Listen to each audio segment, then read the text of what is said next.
Because what you, the unsung heroes in the wastewater industry, do matters. Join me, Suzan Chin-Taylor, the DooDoo Diva, a longtime veteran of the wastewater, trenchless, and civil infrastructure industry each week as I deliver industry know-how from industry pros who know how. Whether you want to learn about the latest trends in technology, training and retaining great talent, sales and marketing, leadership and growth, or simply how to be more efficient, productive, or profitable, this podcast is for you. Let's dive in. Well, hello, everybody, and welcome to this week's episode of the DooDoo Divas Smells Like podcast. We are continuing our conversation and our series with Dr. Clare Monteau, CEO of her own consulting agency that specializes in empowering teams and leaders for success. She is also an Everything DISC partner and workshop facilitator, just like myself, and that's actually how we met, was at our training to become facilitators and certified partners. And so welcome back, and so glad for us to be continuing this interesting conversation. Yes, excited for this next piece. It's a good one. Yes. So this one, we're going to be talking about the hidden drain on your organization's bottom line. And many of you are probably thinking, yeah, it's probably sales, or it's manufacturing, or it's productivity, or it's money, or it's, all host of things. But I'm going to let Claire deliver the spoiler alert. What is the biggest hidden drain on an organization's bottom line? Well, it is human insecurity. And as Suzan said, it's not what we think, right? We might have been thinking about inventory balances or something very practical. But sure enough, what we find is that, and Brené Brown has a great quote about this, about managers either spend a good amount of time on thinking about their own and their employees' insecurities, or they spend an inordinate amount of time managing it afterwards, managing the conflicts that arise from that, managing all the dysfunction that happens because of that. So we can either spend time preemptively, like preventative maintenance, right? We do things so things don't fall apart, and put our attention on that, or we can deal with the broken equipment and, failing equipment and having to hire new people, right? Because things didn't work out, or buying the new, just like buying the new machine. So human insecurity is it. And once again, as we talked about last week, we got to start with ourselves. And what are we bringing? What are the things that we are actually really concerned about in different situations?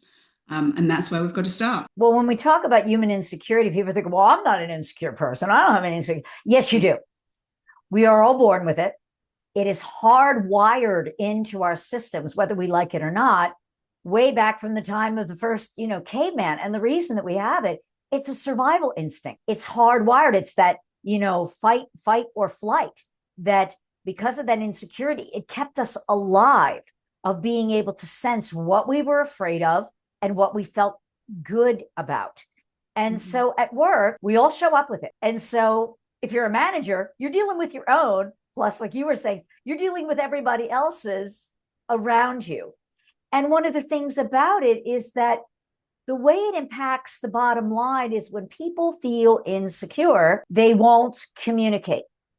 And so when they don't communicate openly, communication, openness, innovation stifles, bottom line suffer. If they feel like they can't share, or they feel threatened, they don't share ideas. Or when there's a meeting, there's those meetings after the meeting, and we all know those.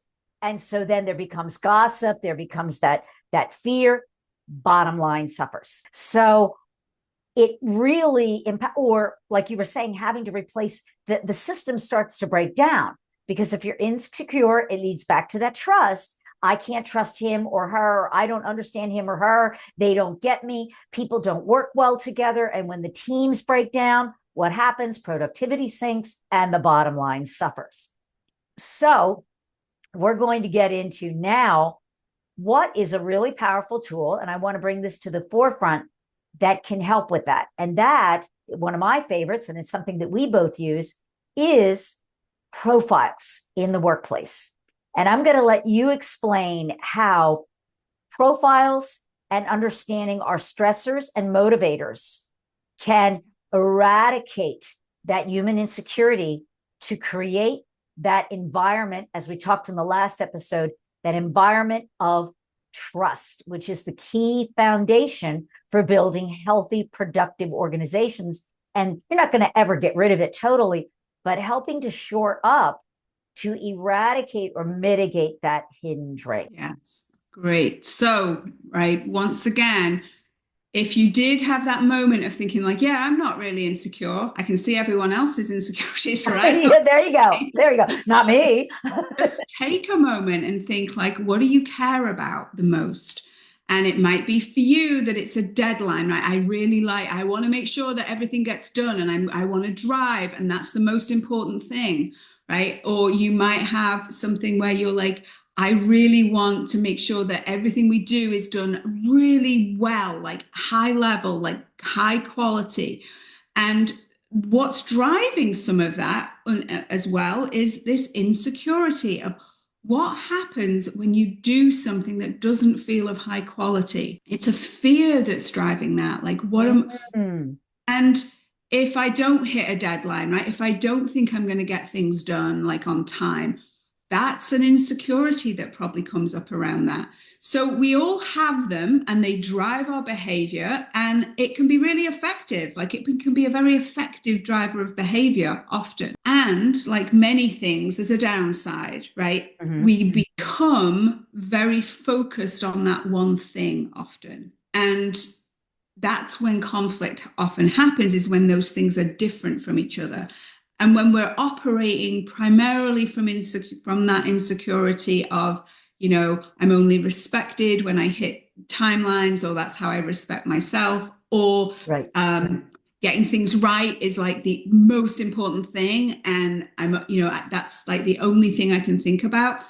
That means that we're gonna have different priorities, and that again is going to lead to conflict, lack of trust. The other important thing that we want to notice, which you spoke to, Suzanne, is when we're in those moments of feeling insecure, again, whether it's like, I'm not doing a good job, or I'm not, people aren't listening to me, right? Which is a big one for me around wanting to have influence is another very strong one for many people. That it brings up this threat response. And as we talked about last episode, when we're in stress, when we're in that fight-flight mode, we don't have access to our leadership brain, this prefrontal cortex executive functioning. So it means that we're not effectively collaborating. We're not going to be able to effectively communicate and problem solve. It really shuts down the problem solving part of our brain. So these insecurities that we're talking about are absolutely going to ruin an organization, ruin a culture, if we don't pay attention to them. And we can pay attention to them. You don't have to be a therapist, right? It's not something that we have to send our employees like, oh, you've just got to deal with that outside of the office. We can deal with it in the office.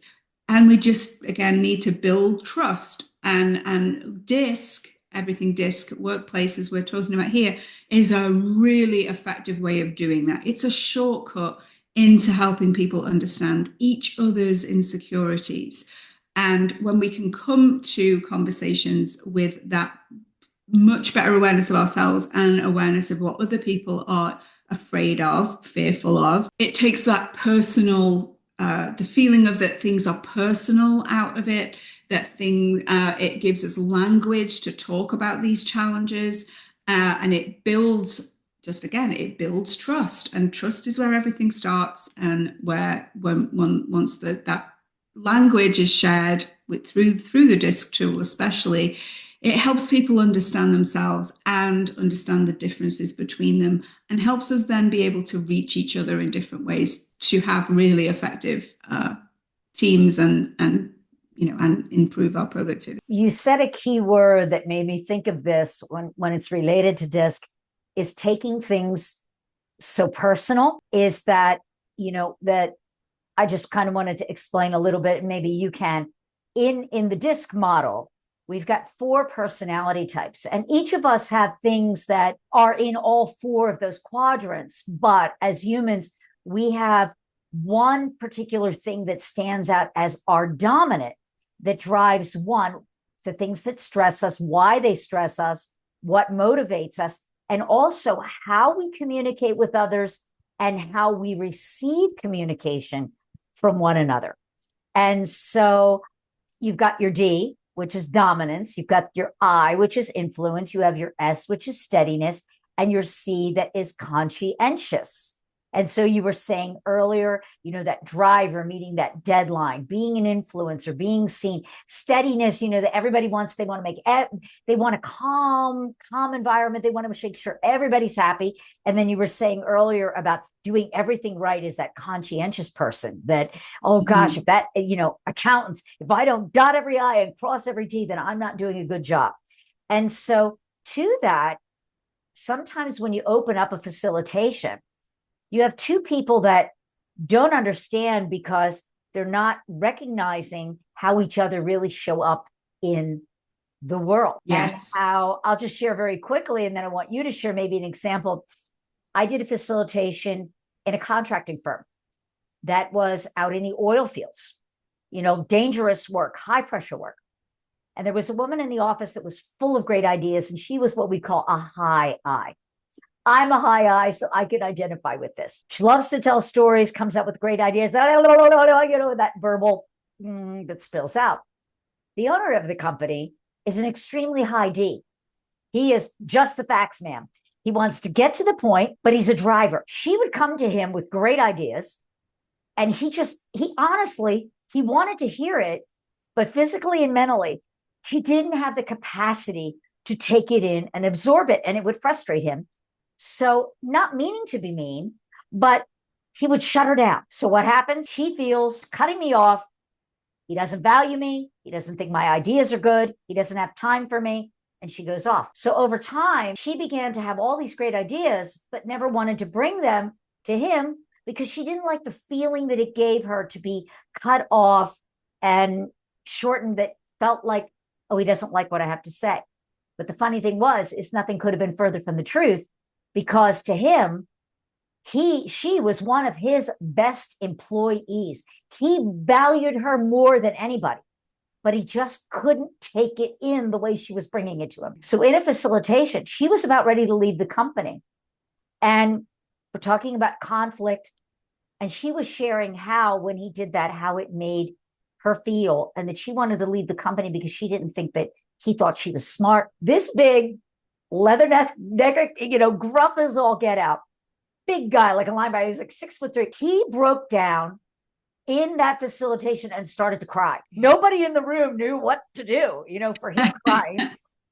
And he felt so bad that he had made her feel unvalued. And he said to her, "You're my most valuable employee. I love what you do. You bring up these."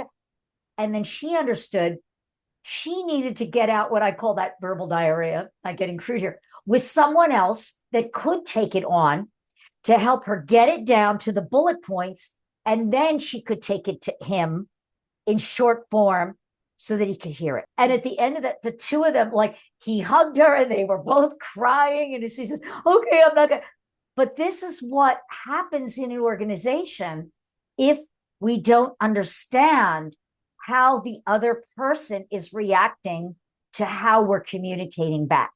And we can lose some of our best talent by just not understanding how they show up in the world and how we show up in the world. Yes. And it was a breakthrough for that organization. So maybe you have an example where you've seen something like that too. Yeah, gosh, so many.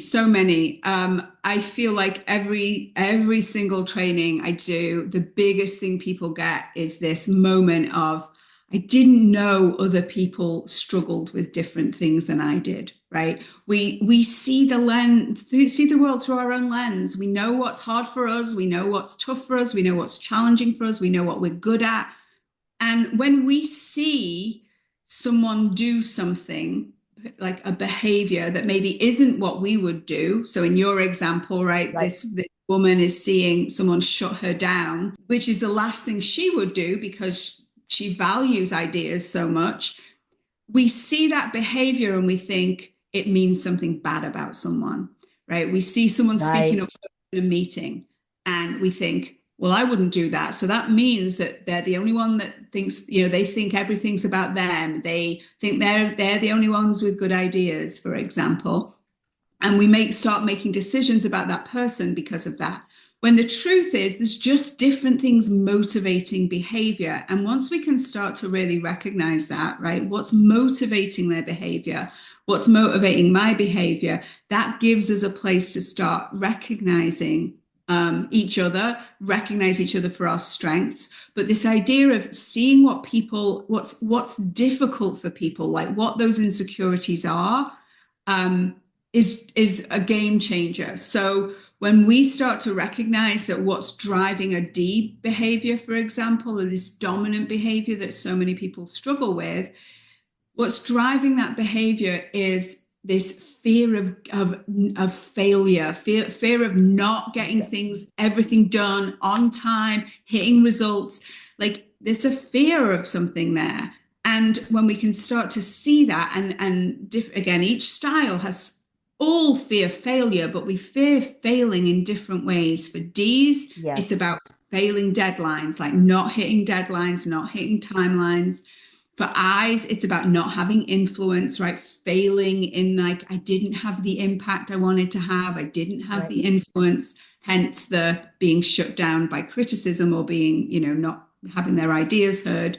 For S's, their big insecurity is letting down the team, which is a very different fear of failure, failing the team versus failing a timeline. They're really different kinds of fears. And then finally, our C style that really fears getting it wrong, right? And when we can recognize like, oh, everyone's afraid of failure, but they're afraid of failure in slightly different ways, it gives us, again, a way to see each other, a way to have some compassion for each other, and then a way to meet and be able to deal with those things. And managers then can get the best from their people by, as in your example, being willing to just listen a little more than they usually would, right? Because it's worth it. It's worth it to keep your good staff. It's worth it to keep people. But if we're just on autopilot, which we are for about 80% of our behavior or more, we're not going to do that. We're going to just do what we always do, and we're going to act from our own fears without recognizing that other people are also doing that. And we're not going to have successful teams if we're not paying attention to that. And it's also that assuming that everybody's like me, or everybody's the same in the way they show up, which is, it's a really good point. I don't know if you remember at the conference, at the training, they had these, the name badges like, hello, my name is, and it said, hi, I am someone in need of, and then it had like their name. I am someone in need of praise. I am someone in need of acknowledgement. I am someone in need of coffee. I love that one. Yes. I am someone in need of quiet, and it comes to mind. Let's say you're in an organization, and I've seen this a lot, especially, in our industry. You might have a project manager, an engineer. He's very quiet. He kind of keeps to himself. He's just quiet. He's shy. And other people in the organization may think, oh, well, Randy's a snob, or he's not interested in social, or they make that assumption about what he is or who he is. But here's Randy coming new into the organization. He's just shy, and he's not someone that would ever be the first one to instigate an outreach. He would desperately love to be invited to join some of the other people for lunch and then open up. But he's never going to be the one to take that first initiative. But you're assuming that he's aloof or conceited, but nothing could be further from the truth. He wants to be part of the group. Yeah. And so it's just sometimes those little things of not assuming what we think we know someone is. Yes. It can really change dynamics in an organization to create that workplace culture of camaraderie. Yes. Yeah, that's a great example. A lot of people, again, we're going to make, DISC is a way of generalizing in a lot of ways. But the thing is, our brain is going to do that anyway. Like we always say things like, you know, the kind of person who, right? So we're already generalizing, and DISC just gives us a very effective way of doing it, and a shared language to do it. So in that example, Randy, right, he actually is really effective at working on his own. Like, it's how he does his best work is in front of his computer with the door closed, right, getting in the details. And yes, if someone else in the organization is, or on the team is more social than that, we see that behavior, and we've got a natural tendency, because the way our brain is built, to put a negative connotation on someone's behavior that is different from ours. There's nothing wrong with that, but we've got to question it. We have to just be willing to say, oh, I might be jumping to a conclusion there, right? I wonder what that's about. And DISC just helps us have a first step in, oh, right, that Randy is, if he's a C style, probably, right? If we know that, it's like, oh, right, his priorities are getting things right and deep dive into things. And he doesn't get his work done necessarily through the relationships he has, right? But it doesn't mean he doesn't like people. It doesn't mean he's, antisocial. It just means he has a preference for that, and he knows he does his best work. And again, it's driven by this, fear of getting things wrong. And if we can open up then to be open to possibility in that relationship, we just take that judgment out, and we bring some understanding and recognize that he's got different needs than me. And that's where everything starts. And one of the things I say all the time to in my trainings is, you cannot lead someone who you are judging. You can't lead someone you're judging. So, or certainly not effectively. You can tell them what to do. That's not leading, right? You can't lead someone that you're judging. So DISC gives us a way to remove that judgment and bring understanding. So it's a helpful way for us to begin to understand differences and be able then to actually reach people in different ways and be able to influence and impact and build much stronger relationships with you. Well, thank you for this. I could talk about everything DISC for hours and hours and hours, because it's something that's near and dear to my heart. And I think it's something that is so helpful and so empowering. And so that gives us a great segue into our final episode, which is going to be using that understanding to take conflict that is destructive and turn it into productive conflict. Yes. And so if someone wants to find more about you, Clare, what you do with everything DISC, how can they learn more about your organization and maybe incorporating DISC into their organization to strengthen it? Yes, my website, claremonteau.com, is a great place to start. You can book a call with me. I have great off-the-shelf solutions. I also have a lot of, ability to custom build something just for you. So yeah, claremonteau.com, and maybe in the show notes, you'll see that there. All right, great. Well, again, Clare, thank you. And I'm really looking forward to continuing the dialogue on our third episode. And for those of you tuning in, thank you for being here with us. And until next time, keep it flowing. Be sure to subscribe to the show so you'll never miss an episode. If you're an industry expert and would like to be considered as a guest on the show, click the Be a Podcast guest link below in the show notes for more information. Thanks again for joining me, the DooDoo Diva, on this week's episode of the Smells Like Money podcast.